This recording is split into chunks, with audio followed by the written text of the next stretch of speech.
বিশেষ করে এই প্লে অফের অপোনেন্টটা আমাদের ফিক্সড হয়েছিল, তারপর থেকে আমরা কিছু কাজ করেছিলাম এবং তারপর আমার প্ল্যান ছিল আমরা 4 সপ্তাহ প্রিপারেশন নিব, কিন্তু কোনো কারণে তো হয়নি।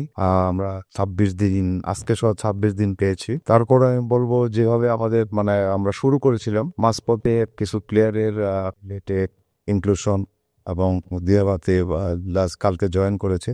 তারপরও যে টার্গেট নিয়ে শুরু করেছিলাম আমি এখনো সেই টার্গেটেই আছি।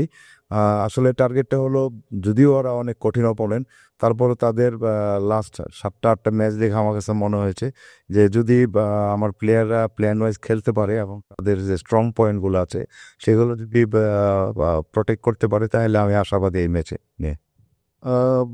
লাস্ট ইয়ার আমি মনে করি যেটা হয়েছে সেটা আমি অলরেডি ভুলে গিয়েছি, কিন্তু সেখান থেকে যে লেসনগুলো ছিল সেগুলো আমরা এই সিজনে ক্যারি করার চেষ্টা করছি।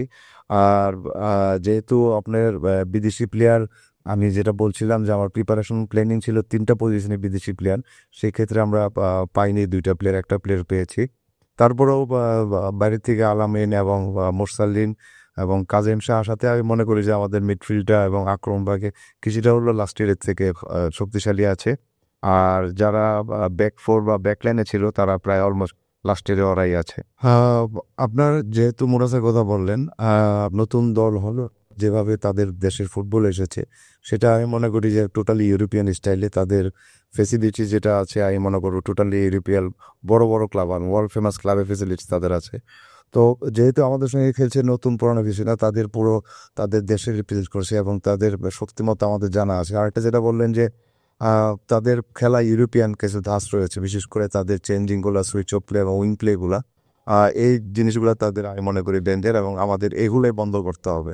যেহেতু ওকে 6 বছর যাবত দেখছি এবং সবসময় দেখেছি আমার অপোনেন্ট টিমে, এবং তার এবিলিটি আমার জানা আছে, এবং কালকে একটা সেশনে আমি যতটুকু তার সঙ্গে আমার আইডিয়া আমাদের প্ল্যান শেয়ার করেছি, সে সেটা নিতে পেরেছে এবং আমি ট্রেনিং সেশন যতক্ষণ ছিল অলমোস্ট সে 50% করতে পেরেছে। আমি আশাবাদী যে কালকে যদি 50% করতে পারে তাহলে আমি খুশি হব। আমি যেহেতু আমি সবসময় মনে করি যারা টিমের বেস্ট প্লেয়ারগুলো আছে তাদেরকে মাঠে রাখবে, তো প্রয়োজনে আমার ফরমেশন এবং স্টাইল চেঞ্জ করতে করে হলেও আমি সবসময় চাই যে যারা বেস্ট পারফর্মার, যেহেতু এই সিজনে খেলা হয়নি আর ট্রেনিং এবং লাস্টের পারফরমেন্সে আমার কনসিডারেশন আছে, সেই ক্ষেত্রে অবশ্যই আলান্দা এবং দিয়া দুজনে মাঠে থাকার চিন্তা ভাবনা আমার এখনো আছে। এটা আমি তাদের ডিসঅ্যাডভান্টেজ দেখবো না, কারণ যেহেতু তাদের ইউক্রেনের অনেকগুলো প্লেয়ার আছে এবং সবচেয়ে ইম্পর্টেন্ট হলো তাদের ব্যাক ফোর যেটা আছে, ইনক্লুডিং গোলকিপার, যে পিছনের পাঁচজনই কিন্তু ইউক্রেনের প্লেয়ার এবং তার 5জনেই কিন্তু আপনার 2জন আছে তাদের যে সবচেয়ে ফেমাস একাডেমি আছে সেই একাডেমির প্লেয়ার, আর আন্ডার 23 প্লেয়ার আছে। তো তারা এটা হয়তো তাদের খুব একটা সময় লাগবে না, মাঠে 10-15 মিনিট গেলে বুঝতে পারবে যে আসলে তাদের কি করণীয় উচিত। এটা তাদের ডিসঅ্যাডভান্টেজ মনে করি না।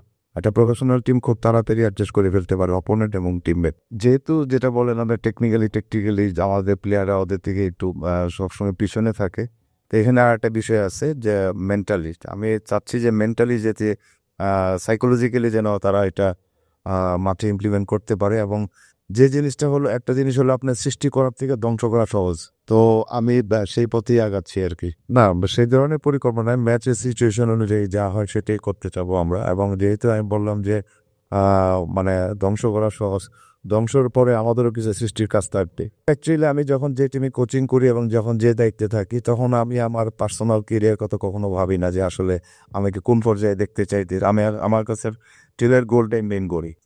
হৃদয় অবশ্যই ভালো প্লেয়ার এবং ন্যাশনাল টিমের রেগুলার পারফর্মার। হৃদয়ের জায়গা যারা খেলবে তাদেরকে সেভাবেই প্রস্তুত করা হচ্ছে যেন হৃদয়ের জায়গাটা তারা পূরণ করতে পারে। আস্থাটা আমার একদিনে আসেনি, গত 2 সপ্তাহ 3 সপ্তাহ ট্রেনিং, এবং আমি যেটা চাচ্ছিলাম এখন পর্যন্ত তারা এফেক্টিভলি করতে পেরেছে।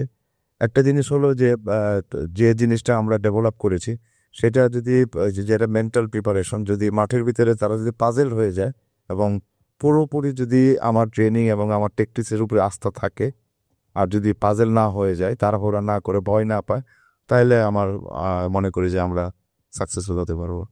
হোম অ্যাডভান্টেজ আসলে আমাদের প্লেয়ারদের একটা জিনিস হলো যে হোম অ্যাডভান্টেজটা সবসময় ডিসঅ্যাডভান্টেজই থাকে, আমি দেখেছি। সেটা হলো তাদের যে প্রেশার এবং চাওয়া পাওয়া, এটাই সবসময়।